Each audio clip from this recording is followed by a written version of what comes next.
तो आपको दिखा दे कि इस वक्त जो वोटों की गिनती हो रही है अलग अलग राज्यों में, इसमें स्थिति क्या है। देखिए ये त्रिपुरा है, कुल जो सीटें हैं यहाँ पर 60 सीटें हैं, बहुमत का आंकड़ा 31 का है और यहाँ पे बीजेपी प्लस यानी जो बीजेपी और उसकी एलआई है वो भी 31 पर है, लेकिन 2018 के मुकाबले उनकी सीटें कुछ घटी हैं यहाँ। और कांग्रेस और 14 सीटें इस समय कम है। कांग्रेस और लेफ्ट जो है वो 17 पे है और एक सीट गेन की है इसने। और टिपरा मोटा जो यहाँ पर एक बड़ा रोल निभा सकती है, अभी कहा जा रहा है कि वो 12 पे बढ़त बनाई हुई है और 12 सीटों का इसे फायदा है। तो यहां पर ये बहुत अहम होगा, वो कहा जा रहा है किंग मेकर की भूमिका में आ सकते हैं। तो त्रिपुरा में इस समय जो लड़ाई है बिल्कुल वो बहुत अहम है नगमा, और ये अभी कशमकश जारी है वहां बिल्कुल। और त्रिपुरा मोटा की क्या आगे की रणनीति रहती है, क्या वो किंग मेकर बन सकते हैं? जो वादे तमाम किए हैं, नीरजा जी हमारे साथ है। अगर हम पहले त्रिपुरा को ही ले लें, आप किस तरह से देख रही हैं जो ये आज फिलहाल रुझान जो तमाम हमारे सामने? देखिए त्रिपुरा बहुत इंटरेस्टिंग चल रहा है, कह नहीं सकते क्या होगा। जी, जी। और भाजपा उतना अच्छा करेगी ये तो सब लोग मान रहे कि नहीं करेगी इस बार। कुछ एंटी इनकम्बेंसी है, नाराजगी है वहाँ। और त्रिपुरा मोटा जो उभर के आया है, एक नई पार्टी, एक नई ऊर्जा पॉलिटिकल के रूप में, वो किंग मेकर होने वाला, ये भी स्थिति क्लियर है। तो 3 मेजर फोर्सेस सामने आए हैं त्रिपुरा में। एक भाजपा है, एक सीपीएम जो अपना संभाल के रखी हुई है मोरलेस, थोड़ा बहुत बढ़त है, और तीसरा ये नई पार्टी जो है त्रिपुरा मोटा। जो ये भाजपा की अगर हम बात करें, बिप्लब देव को हटाकर डॉक्टर साह को यहाँ पर लाया गया। ये अपने आप में एक सर्जन हैं और उनको काफ़ी लोकप्रिय माना गया। और जो पहले शुरुआती रुझान जब आ रहे थे, लग रहा था कि वाकई में बीजेपी कुछ लॉस में नहीं रहेगी, लेकिन अब हम देख सकते हैं कि 14 सीटों पे उसका रुझान दिख रहा है कि वो कमतर होता हुआ दिख रहा है। तो ऐसा क्या आंकलन आपका कि क्या यहाँ पर खोया है बीजेपी ने अपना? देखिए 5 साल में इतना उथल पुथल जो हुआ है, नाराजगी हुई है, उसका अपना कॉस्ट तो है। हालांकि एंटी इनकम्बेंसी को ब्रेक करने के लिए एक नया चेहरा आप सामने ले आए, वो फर्क पड़ता है थोड़ा बहुत, पर पूरा नहीं पड़ता है क्योंककि पार्टी पावर में रही है। तो और इश्यूज हैं लोगों के सामने। और अब मुझे लगता है कि अगर सीपीएम और कांग्रेस इकट्ठे मिलके और त्रिपुरा के साथ बना सकते हैं, तो क्या त्रिपुरा इनके साथ जाना चाहेगी या त्रिपुरा चाहेगी भाजपा के साथ हाथ मिलाना? अंदर खाने की बातचीत जरूर चल रही होगी। त्रिपुरा चाहेगी कि वो गवर्नमेंट को लीड करें। हालांकि उनकी जो डिमांड रही है इंडिपेंडेंस की, और अगर सेटल भी करते हैं तो क्या ऑटोनॉमी पे सेटल करेंगे? वो बीजेपी कैसे उससे जूझेगी? क्योंकि वो तो ये एक नॉर्थ ईस्ट से जो आवाज आ रही है ना, चाहे बुदबुदाहट है चाहे आवाज है, एक ऑटोनॉमी की है कि हम अलग हैं, हमारे तौर तरीके अलग हैं, हमको वो ऑटोनॉमी देनी चाहिए। त्रिपुरा की बात आप कर रही हैं क्योंकि वहां ग्रेटर त्रिपुरा लैंड की एक मांग रही है और जिस तरह से प्रद्युत देवबर्मन यहाँ पे इसको लीड कर रहे हैं, अच्छी सीट्स इनको मिली है, इसका मतलब कि ये एक मुद्दा बड़ा रहा है, बहुत बड़ा मुद्दा है। मुझे लगता है ऑटोनॉमी वर्सेस यूनिफॉर्मिटी, ये नॉर्थ ईस्ट से आवाज आ रही है और उसको सेंटर को सुनना पड़ेगा। तो चाहे जो भी सरकार बनाए, मुझे तो लगता है पर बीजेपी का कमबैक यहाँ पे नीरज जी लग रहा था कि आसानी से हो जाएगा, पर अभी इस समय लग रही है स्थिति कि उनको जोड़ तोड़ यहाँ पे करनी पड़ेगी। हो सकता करनी पड़े, पर मुझे लग रहा है रोप पीट के सरकार बीजेपी बना लेगी, सरकार तीनों जगह बनाएगी। मुझे तो अब जैसे कि लीड्स आ रहे हैं उससे ये लग रहा है। चलिए आपका ये आंकलन है क्योंकि नागालैंड में तो स्पष्ट है ही, लेकिन जो प्रद्युत विक्रम माणिक्य देव बर्मन है, जो यहाँ के एक तरह से वो राजा ही माने जाते हैं, वो एक हार्ड बार्गेनर भी मान सकते हैं, कहा जाता है कि होंगे। ऐसे में किस हद तक, क्योंकि जो उनकी मांगे हैं वो किसी भी राष्ट्रीय दल के लिए मानना थोड़ा सा मुश्किल है, तो ऐसे में क्योंकि एक भावनात्मक मुद्दा भी है, वो अपना टिपरा लैंड भी चाहते हैं, लेकिन उनकी उस लिहाज से बीजेपी के लिए बीच का रास्ता निकालना या लेफ्ट के लिए अपने आप में ये एक बहुत अहम होगा कि वो पहले तो कि वो किसका चुनाव करते हैं। हालांकि ये अभी शुरुआती रुझान ही है, हम कह सकते हैं, नतीजे साफ नहीं हुए अब तक, 11 बज चुके हैं। किसी भी मेनलाइन पार्टी के लिए उसको अकोमोडेट करना उन डिमांड्स को मुश्किल है, पर इलेक्शन के दौरान जो डिमांड होती है वो पोस्ट इलेक्शन नेसेसरी नहीं है कि उसी पे आप टिके रहें। जी जी। तो मुझे लगता है कि भाजपा अगर इस स्थिति में एकदम स्लम्प नहीं करती अगर, तो वो त्रिपुरा को हाथ से नहीं जाने देने वाली। वो कहीं ना कहीं कॉम्प्रोमाइज करेगी त्रिपुरा मोर्चा से। और अगर कांग्रेस और लेफ्ट की आंकड़े थोड़े बढ़ जाएं, अभी 15 के आसपास जो हैं, एक्चुअली एक स्टोरी जो है ना नॉर्थ ईस्ट के स्टेट से जो आ रही है, कांग्रेस का सफाया होने की स्टोरी है। आप कह सकते हैं 3 से 6 में चले गए सीटों में। अब ये नीरजा जी मैं पढ़ रही थी कि 2000 फैक्टर होती थी कांग्रेस नॉर्थ ईस्ट में, वो आज स्थिति नहीं है। विकास जी भी हमारे साथ जुड़ गए हैं, विकास त्रिपाठी भी हैं हमारे साथ, पॉलिटिकल एनालिस्ट हैं। तो इस समय हम त्रिपुरा की बात कर रहे हैं। विकास जी, वहां पर एक कमबैक लग रहा है बीजेपी का, लेकिन थोड़ी मुश्किल लग रही है इस समय। बहुत क्लीन स्वीप नहीं है, जैसे नागालैंड की स्थिति जो है वो साफ है। जी, आपने सही कहा, और यह चुनाव भाजपा के लिए वाकई काफी मुश्किल भरा था, किंतु 30 सीट के अभी ऐसे दिख रहे हैं जिसमें बीजेपी लीड लेते हुए दिख रही है। इसका आपको ये समझना होगा कि आखिर त्रिपा मोथा को किसका वोट मिला।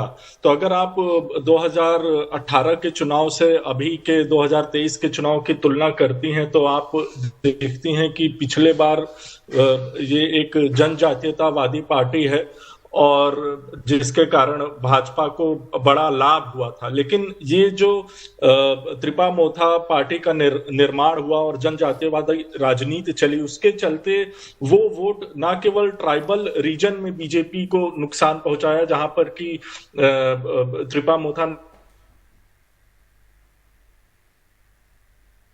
वीडियो फ्रीज हो गया थोड़ा। लेकिन जो नीरजा जी आपने कांग्रेस की जिक्र किया था, उनका इंतजार करते हैं। मैं पढ़ रही थी 2013 में एक तरह से बीजेपी का 36% वोट था, गिरकर 1.4% हो गया था बीजेपी कांग्रेस का। तो कांग्रेस में इतनी भारी एक तरह से गिरावट 2013 में देखी गई थी कि इतना गिरावट जो हो अपने आप में, वो तब हुआ था कांग्रेस का। और उसके बाद से कुछ होता है, बिल्कुल, और उसके बाद जिस तरह से ये हुआ, कांग्रेस का सफाया होता ही गया वहां से।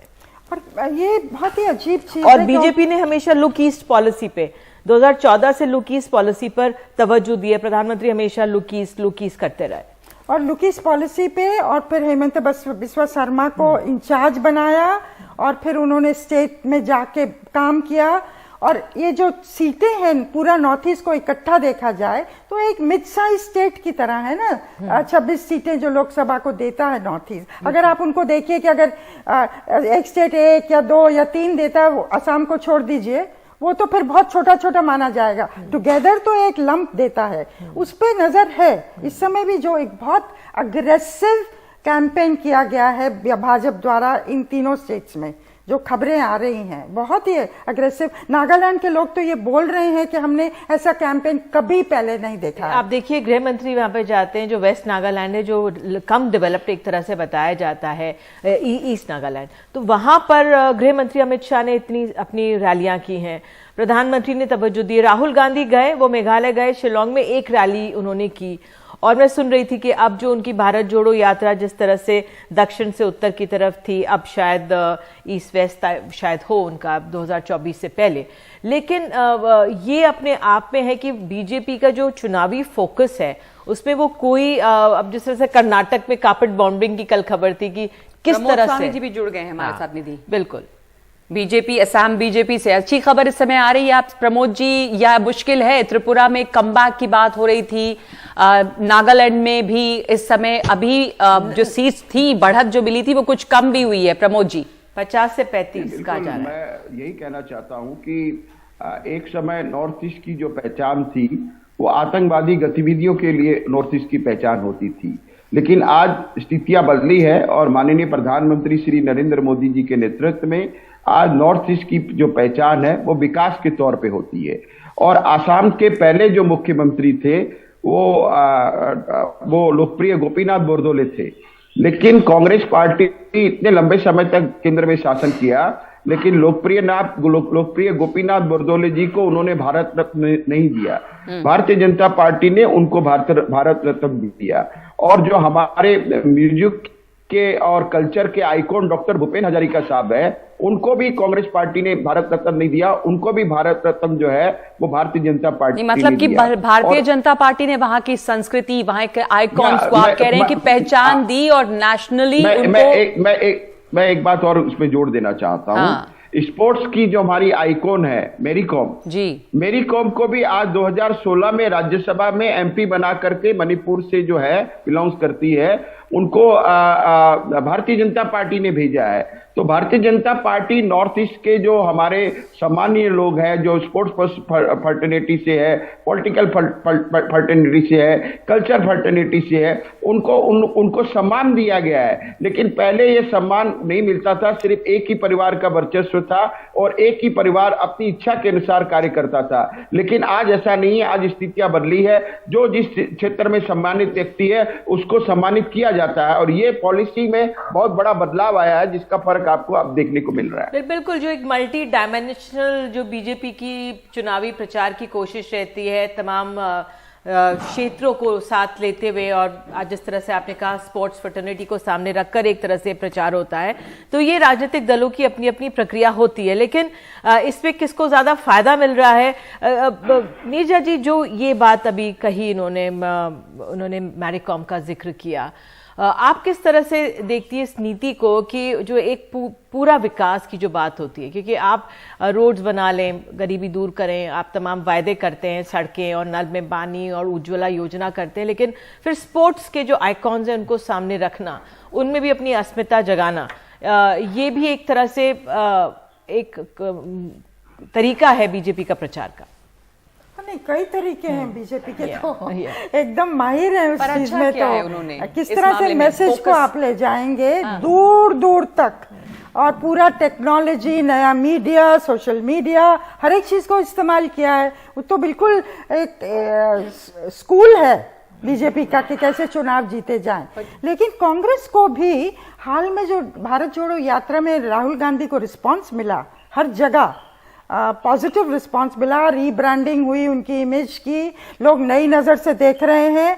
पर अगर चुनाव आप नहीं जीतेंगे बावजूद इस सब के, तो फिर पॉलिटिकल पार्टी के लिए तो वो मोमेंटम को जारी रखना बहुत मुश्किल होगा। नीरजा जी, जो अभी प्रमोद स्वामी बात कह रहे थे, आप उसको मानती हैं, अग्री करती हैं कि कांग्रेस की कहीं ना कहीं कमी तो रही क्या? वो जो वहां के कल्चरल आइकॉन्स थे, वहां की संस्कृति, उसकी अस्मिता को जगाना, उन लोगों को मेन स्ट्रीम में लाना, यहाँ पे चूक रही थी, वो जगह खाली थी जहां पर बीजेपी ने अपनी पकड़ बनाने की कोशिश की है कामयाबी से। हाँ, मुझे लगता है हथियार डाल दिए कांग्रेस ने, लीडरशिप वो है नहीं आज, ना उसको बिल्ड करने की कोशिश की गई है, ना ऑर्गेनाइजेशन को बिल्ड करने की कोशिश की गई है। पैसे का अभाव है, जो पैसा भाजपा के पास है वो तो बिल्कुल भी नहीं है ना और पार्टियों के पास। लेकिन ममता बनर्जी फिर भी लगी हुई है। जी, हम देखिए नागालैंड के इस समय आंकड़े भी दिखाई दे रहे हैं कि वहां पर नागालैंड में बीजेपी और जो उसकी पार्टनर है नेशनलिस्ट डेमोक्रेटिक प्रोग्रेसिव पार्टी, जितनी उनकी बढ़त थी अब उसे कुछ कम हो गई है, शायद वो 35 पर है इस समय। और तो यहाँ पे नागालैंड में भी अभी स्थिति बहुत साफ नहीं है। 60 और 20 की नगमा नागालैंड में 40 सीटों पर ये पार्टी थी, NDPP, national democratic progressive party, बड़ी पार्टी, और 20 पे बीजेपी कर रही थी। ब्रेकअप दिखा रहे हैं लीड्स में। लीड्स में एनडीपीपी, हाँ एनडीपीपी जो है वो 35 है, एनडीपीपी प्लस है, लेकिन ये 35 पर है।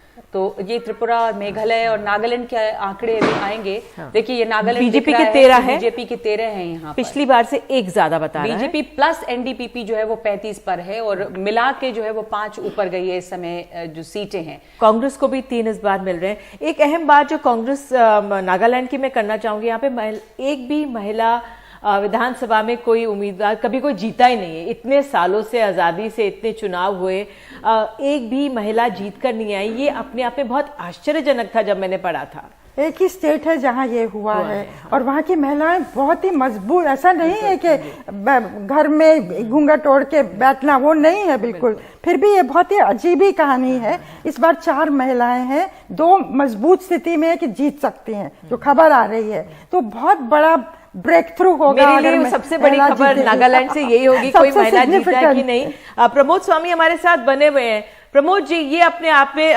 नलिन कोहली जो प्रभारी है नागालैंड से, उनसे बातचीत हुई थी कार्यक्रम में, मैंने उनसे पूछा था, उन्होंने खुद आश्चर्य जताया था कि क्यों ऐसा अब तक नहीं हो पाया है।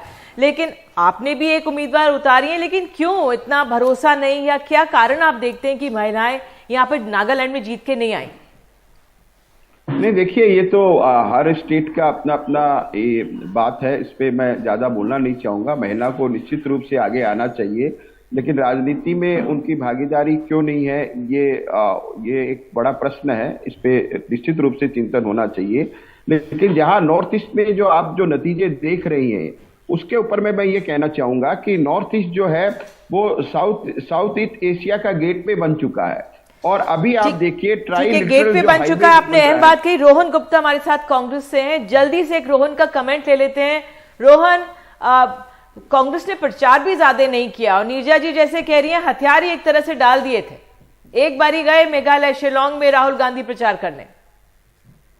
देखिए, बिल्कुल नहीं। जैसे अभी आप नागालैंड की फिगर्स दिखा रहे थे, कांग्रेस वापसी कर रही है। हाँ, जो हमारा एक्सपेक्टेशन था वो नहीं है। 3 सीट का वहां पे फायदा है। और त्रिपुरा में भी हम देखें तो जो कहा जा रहा था एग्जिट पोल में कि वन साइडेड बीजेपी की तरफ होगी, अब वहां पे भी कांटे की टक्कर चल रही है।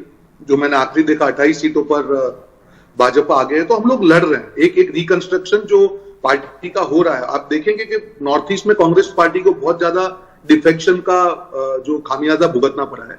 काफी हमारे सीनियर लीडर्स करते हैं। हम लोग नई लीडरशिप वहां पे बिल्डअप कर रहे हैं। जो प्रद्युत बर्मन है वो भी कांग्रेस पार्टी में ही थे। तो मुझे लगता है कि रिकंस्ट्रक्शन वहां पे हो रहा है।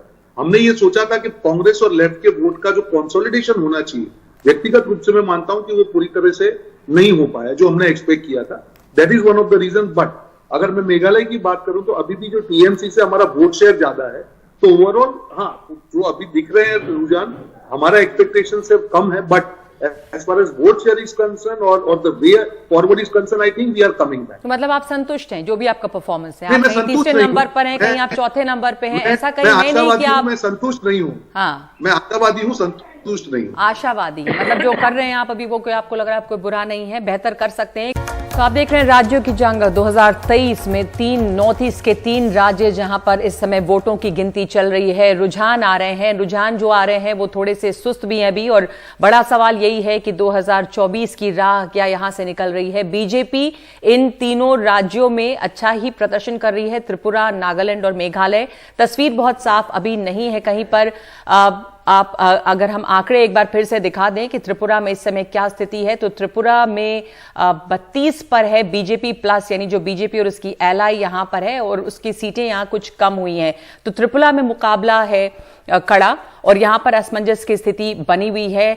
नागालैंड में भी अभी बहुत ज्यादा स्थिति वैसे साफ नहीं है। वैसे त्रिपुरा फिर से देख लीजिए कि बीजेपी प्लस जो है इनका वोट शेयर पहले से कुछ घटा है, 10%। कांग्रेस और लेफ्ट का भी घटा है। लेकिन जो टिप्रा मोथा है, जो अलग से एक पार्टी बनी ग्रेटर त्रिपुरा लैंड की डिमांड के साथ में प्रद्युत देबबर्मन की जो वहां फॉर्मर रॉयल्टी हैं, उनको काफी गेन हुआ है, 20% का गेन हुआ है। और यह है नागालैंड की स्थिति। बिल्कुल, नागालैंड में आप देख सकते हैं 51% वोट हैं और किस तरह से एनपीएफ को नुकसान है 32% का। कांग्रेस को 1 का फायदा है। हर जगह कांग्रेस को 1-1 सीट का फायदा मिल रहा है। पर बीजेपी एनडीपीपी को 11% की बढ़त मिली है। वोट बदलाव जो यहाँ पर है, वोट तो बदलाव है, सीटों पर कम दिख रहा है लेकिन वोट बदलाव ज्यादा दिख रहा है। तो ये भी एक एंड मेघालय हम देख सकते हैं, कॉन्रेड सागमा की यहाँ पे सरकार है, एनपीपी 9% का फायदा और कांग्रेस को -13%। ये वोट स्विंग की एक तरह से बात है। बीजेपी को नुकसान है यहाँ पर 1% का।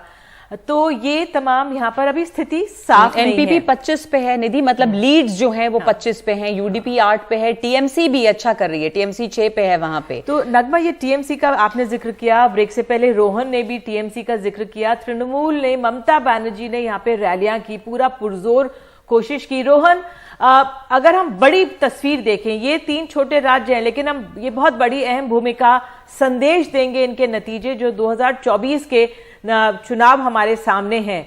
हम देखते हैं कि राहुल गांधी वहां पर जाते हैं, वो तृणमूल पर वार करते हैं। हालांकि अगर हम वैसे देखें तो देश भर में एक ये राजनीति, एक ये सोच बन रही है कि विपक्षी दल एक साथ आए। तो कांग्रेस का क्या विचार क्या है? किस तरह से आप छोटे राज्यों में भी मुकाबला करेंगे? क्या आप, जो ममता बनर्जी ने भी फिर पलट के वार किया है कांग्रेस पर, तो इस स्थिति में क्यों पहुंच रहा है विपक्ष?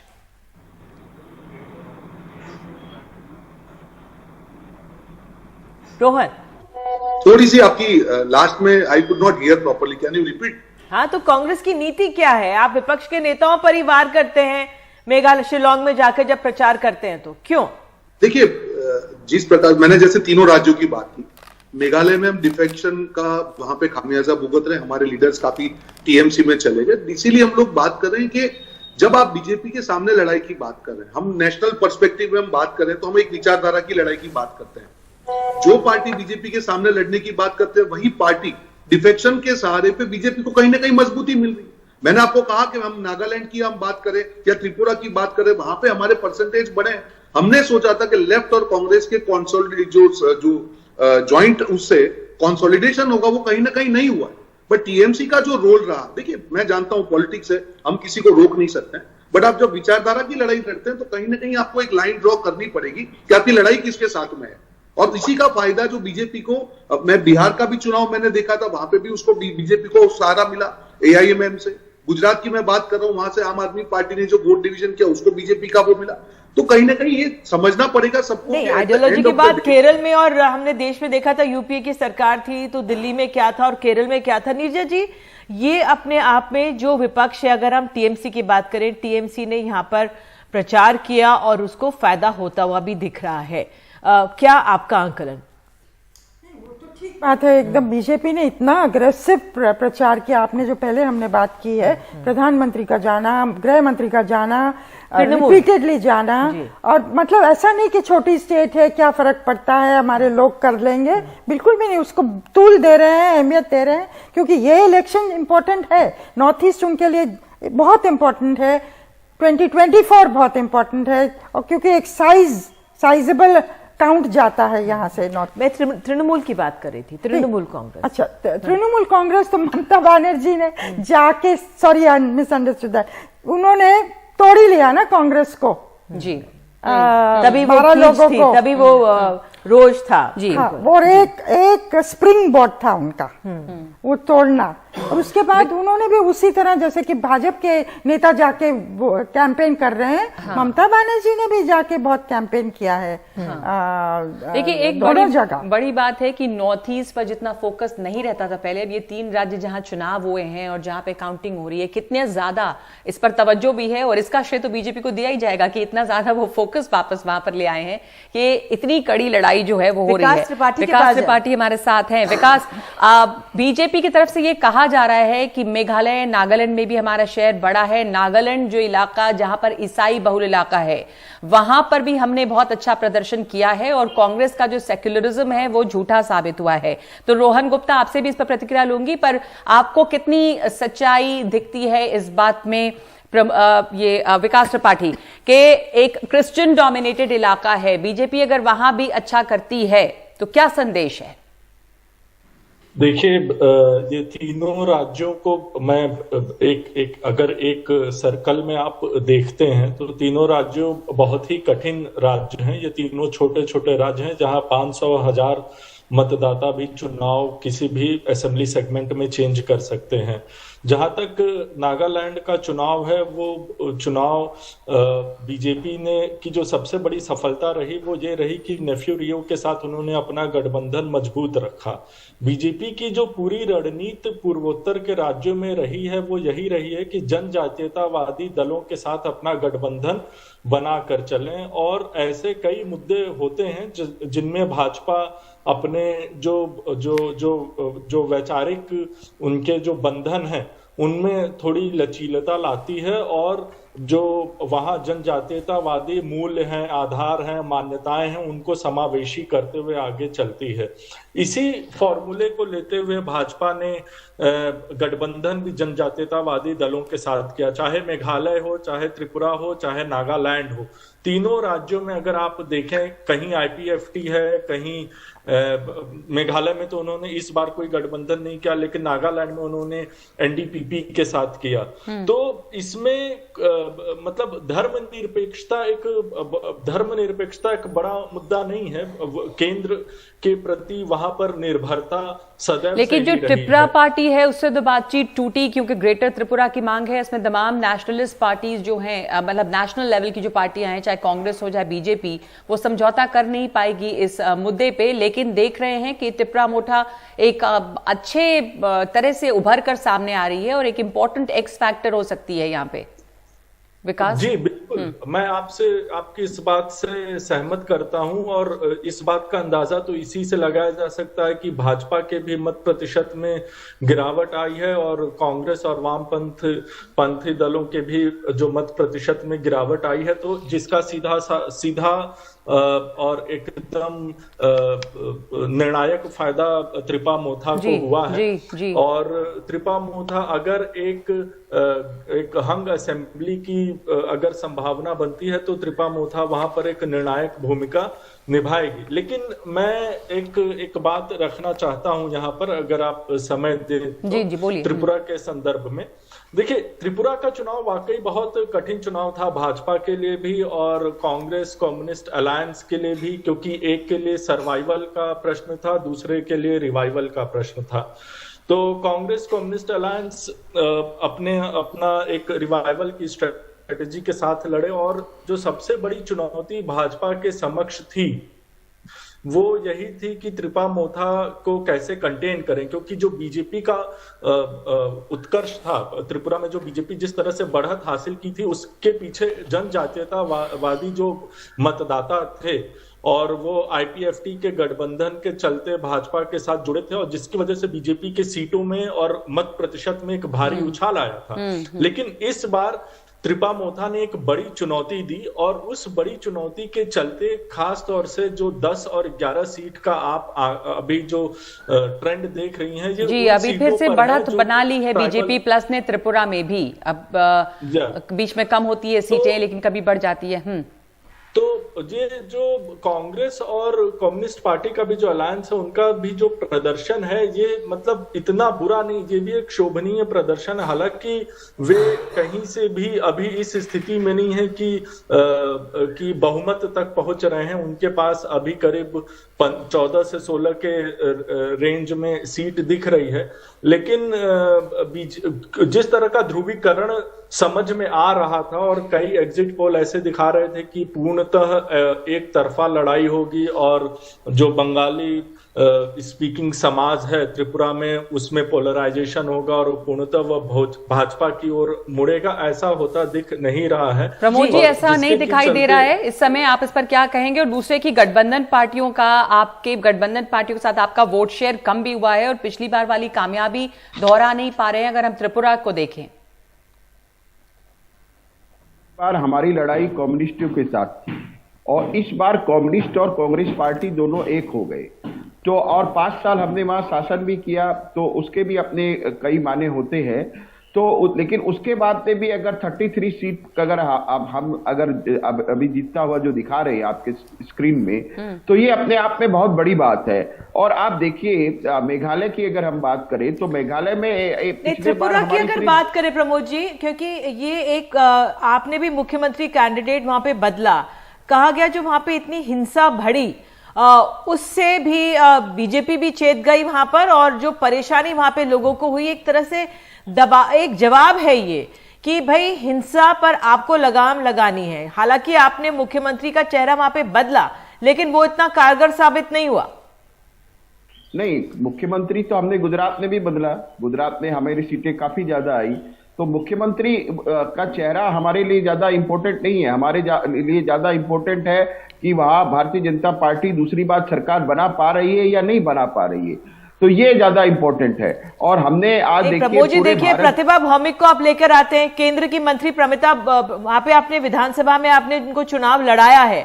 तो त्रिपुरा में जो बीजेपी की अपनी अंदरूनी रस्साकशी है उसका नतीजा है कि जो यहाँ पर बीजेपी उतना अच्छा नहीं करी है जितना बीजेपी को उम्मीद थी। तो ये त्रिपुरा के हम देख सकते हैं कि ये फिलहाल ये पार्टी परफॉर्मेंस हमारे दिखा रहे हैं आपको। जरा ये मैं आप पे आ रही हूँ सर, ये स्क्रीन पे हम थोड़े से ग्राफिक दिखाना चाह रहे हैं। जो है वो 33 पे है और लेफ्ट और कांग्रेस जो है वो समय 15 पर है, लेकिन जो त्रिपुरा मोथा है वो 11 सीटों पर इस समय इस जो बढ़त है वो बनाई हुई है। तो पहले देखिए जो बीजेपी और उसकी एलाई है वो इस समय 33, जो बहुमत का आंकड़ा है उससे ऊपर तो है ही लीड इनकी, तो 33 पे है, और लेफ्ट और कांग्रेस का जो अलायंस है वो 15 पर है और त्रिपुरा मोथा 11 पर है। ये इस समय त्रिपुरा की स्थिति है। तो बीजेपी और उसकी एलाई का कमबैक जरूर है, वापसी हो सकती है, सीटें कुछ कम हुई हैं, लेकिन जैसा आप कह रहे थे प्रमोद स्वामी की भी बड़ी बात है कि अगर हम 5 साल के शासन के बाद वहां वापस सरकार बनाते हैं, सीटें जरूर कम हुई हैं, पर ऐसा लगता है कि वहां पे सरकार बना पाएगी बीजेपी और उसकी एलाई। वोटों की जो गिनती है वो काफी धीमी चल रही है। छोटा राज्य है, लेकिन हैरानी यही है कि वहां पर अभी तक स्थिति बहुत ज्यादा साफ हुई नहीं है। बिल्कुल लगभग स्थिति एक तरह से हम देख सकते हैं, जो अभी फिलहाल रुझान सामने आ रहे हैं कि सरकार तो बीजेपी यहाँ पे बना लेगी अपनी, लेकिन उसका एक वोट प्रतिशत काफी कम हुआ है, 20% के करीब त्रिपुरा मोर्चा के पास गया है।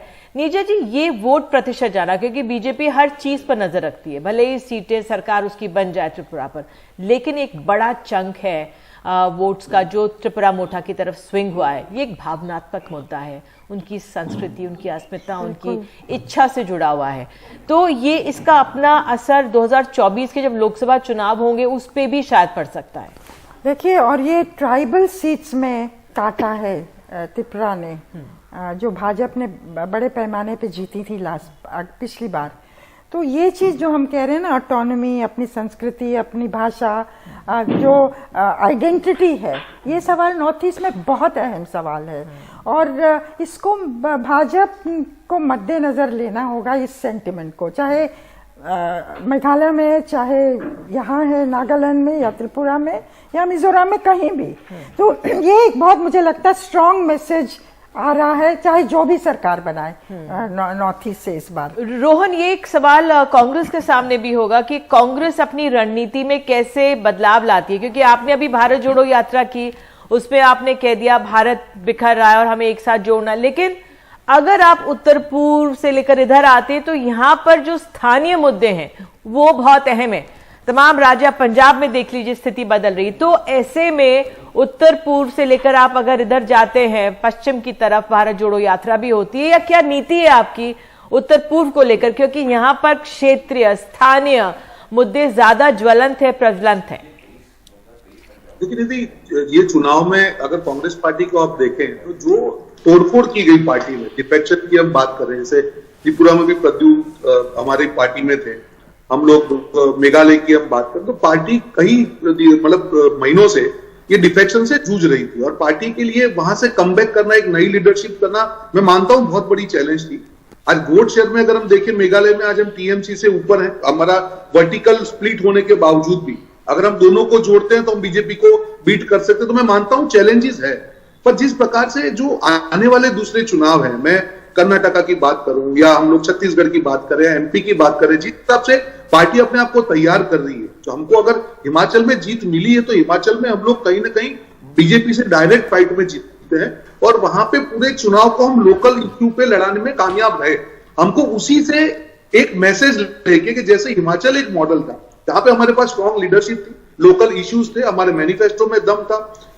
मुझे लगता है कि कांग्रेस पार्टी को हर एक चुनाव में लोकल लीडरशिप को मजबूत करके लोकल इश्यूज पे अगर फोकस चुनाव को किया, इश्यूज बहुत ज्यादा है, अगर चुनाव इमोशनल इश्यूज पर नहीं चले गए तो मुझे विश्वास है कांग्रेस पार्टी की जीत होती, और यही हमारी रणनीति है। कर्नाटक हो या आने वाले जितने भी चुनाव हो, छत्तीसगढ़ हो, मध्य प्रदेश हो, यही रणनीति के तहत कांग्रेस पार्टी आगे बढ़ेगी।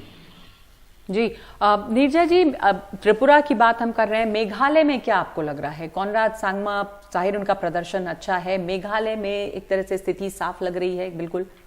हाँ, ये तो क्लियर है कि कॉनराड सांगमा ही सरकार बनाएंगे। अब किसकी मदद से वो बनाएंगे वो बड़ा सवाल है। कुछ दिन पहले उन्होंने जो ये कहा था ना कि हम जो भी अलायंस स्टेट को पॉलिटिकल स्टेबिलिटी देता है, जी जी, तो उसका मतलब ओपन है, वो किसी के साथ भी जाने के लिए। बिस्व शर्मा के साथ उनकी, हेमंत बिस्व शर्मा ये के साथ बताया गया मुलाकात के पास नहीं जाएंगे, ये मतलब कुछ भी संभव है मेघालय में कुछ भी संभव है, लेकिन 27 सीटों पे लीड है अभी उनकी, पर उनको जरूरत पड़ेगी किसी ना किसी के साथ अब जाने की। भाजपा का कितना टाली आता है उस पर बहुत चीज निर्भर करेगी। बिगेस्ट लूजर तो कांग्रेस है मेघालय में। कहा तो 21 सीटें थी पिछली बार, अब 15 का नुकसान दिखा है। हाँ, 15 का नुकसान, बहुत भारी नुकसान है। कुछ तो तृणमूल ले गई है उनसे।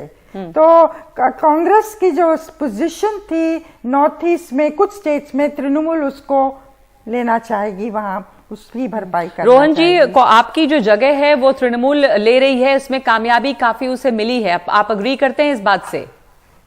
देखिए, मैंने कहा कि वर्टिकल स्प्लिट हुआ है, हमारे बड़े लीडर्स गए, हमको उसको रोकना होगा। तृणमूल ने कहीं ना कहीं जो तृणमूल ने जगह बनाई है, वही बोल रहा हूं कि तृणमूल को अगर 12% वोट मिले और कांग्रेस पार्टी को अगर 15% वोट मिले हैं, तो ये हमारे लिए ये है कि अगर ये सीट रोक पाते तो 27% वोट हम ले सकते थे। मुद्दा मैं आपको वही कह रहा हूं कि जब हम पूरे देश में लड़ाई की बात कर रहे हैं, जब कई बार होता है कि ऑपोजिशन को सबको साथ में मिल जाना चाहिए, तो तृणमूल जैसी पार्टी जब कांग्रेस के ही डिफेक्शन को करके अपने आप को आगे बढ़ाएगी, तो विपक्षी एक साथ जब आप बात कर रही है टीएमसी, तो सवाल तो उन पे उठ रहे हैं। मैं ये नहीं कह रहा हूं ये सही है गलत है, आप पॉलिटिक्स में हैं, आपकी पार्टी को बढ़ाने के लिए आप सब कुछ कर सकते हैं, but at the end of the day जब हम विचारधारा की बात करते हैं तो उस प्रकार से आगे बढ़ा जाए कि जो सही में जिस लड़ाई आपकी अब बड़ी लड़ाई है, क्या उसमें आपका कोई भी जो कदम है वो क्या उसको आपको सपोर्ट कर रहा है? अगर नहीं कर रहा है तो सवाल आपके ऊपर है। कांग्रेस पार्टी लड़ती रहेगी, नई लीडरशिप हम लोग खड़ी करेंगे, और जैसे मैंने कहा कि फोकस लोकल इशू पे रख के, लोकल लीडरशिप के लड़के हमको चुनाव समय लड़ने बहुत बड़ा पड़ेंगे। फैक्टर है। बिल्कुल रोहन, समय बहुत बड़ा फैक्टर है। 2024 के चुनाव आने वाले हैं। बहरहाल हमारे सहयोगी रवीश रंजन शुक्ला ने बीजेपी के जो त्रिपुरा के प्रभारी हैं सुनील देवघर से बात की है। आइए सुनते हैं उनका क्या कहना है। सुनील देवधर जी हमारे साथ में हैं। सर, त्रिपुरा के जो रिजल्ट हैं वो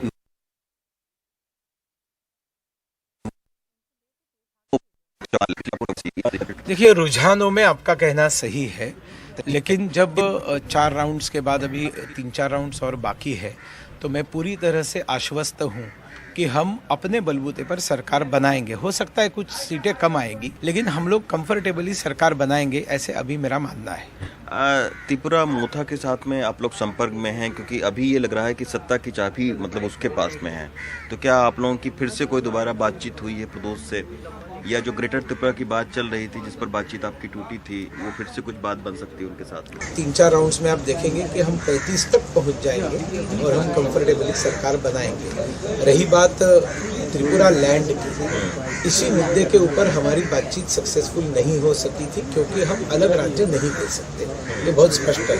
अगर हम उनकी बात मांग लेते तो आज 60 सीटों पर हमारा गठबंधन होता और जीत जाते, लेकिन हम इस तरह की मांगों के सामने नहीं झुकते हैं। त्रिपुरा के जनता के हित में जो भी निर्णय है हम जरूर लेंगे। Already we have assured that we are going to give more power, more funds and more attention to tribal people, greater attention, everything greater for tribals, हमने ऑलरेडी एश्योर किया हुआ है। तो इसलिए मुझे ऐसे लगता है कि हम कंफर्टेबली सरकार बनाएंगे।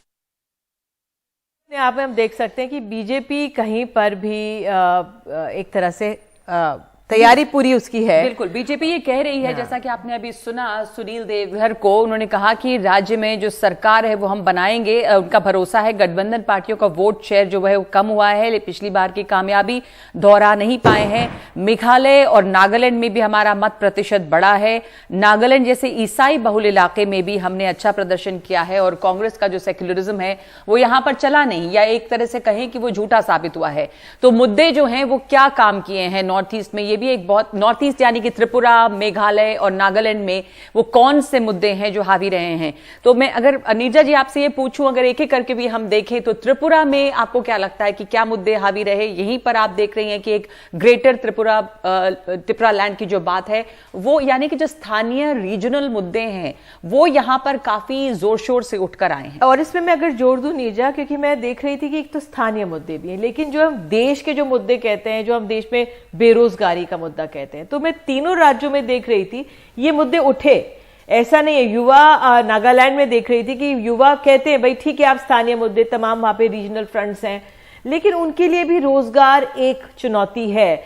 उनको उम्मीद है कि उनको भी रोजगार मिले, उसकी भी जरूरत है। वहां वर्क किया है वहां पे, ये मुद्दे रहे हैं क्या चुनाव? बिल्कुल इकोनॉमिक मुद्दे तो रहे हैं, और भाजपा ने तो अपनी सारी स्कीम्स को वो सामने लाए हैं ना कि हमने ये किया नेशनल स्कीम्स में वो एक चीज रही है।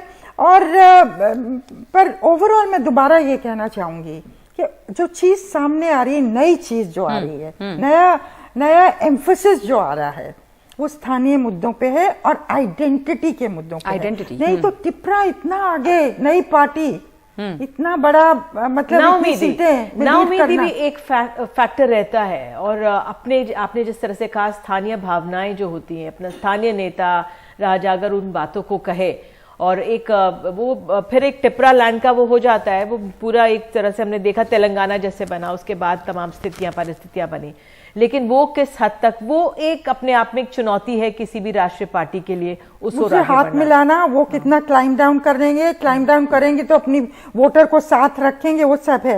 रीजनल पार्टीज का हमेशा बहुत अहम रोल रहा है नॉर्थ ईस्ट में। तो यहाँ पर जो ये तिपरा जो पार्टी है तिपरा मोटा, उसका जो ग्रोथ है वो एक तरह से एक संकट भी खड़ा कर सकता है, क्योंकि उनका मुद्दा मेन प्लान तो यही रहा कि अलग वो ग्रेटर तिपरा लैंड बनाएंगे। अब जो उनकी इतनी सीटें आई हैं तो जो भी वो अगर सरकार में जाते हैं किसी के साथ, ये इशू एक बार दोबारा से काफी ज्वलंत हो जाएगा, काफी ज्वलंत होगा। और अगर ऑटोनॉमी देंगे तो बहुत आपको एंगेज करना पड़ेगा। ये कॉम्प्रोमाइज चाहे वो लेफ्ट के साथ करेंगे, हाथ मिलाएंगे, और लेफ्ट और बीजेपी तो हाथ मिला नहीं सकते, तो इतने कोने में कैसे सरकार बनेगी? तो एंगेज तो टिपरा से करना ही पड़ेगा, चाहे लेफ्ट करती है चाहे बीजेपी करती है।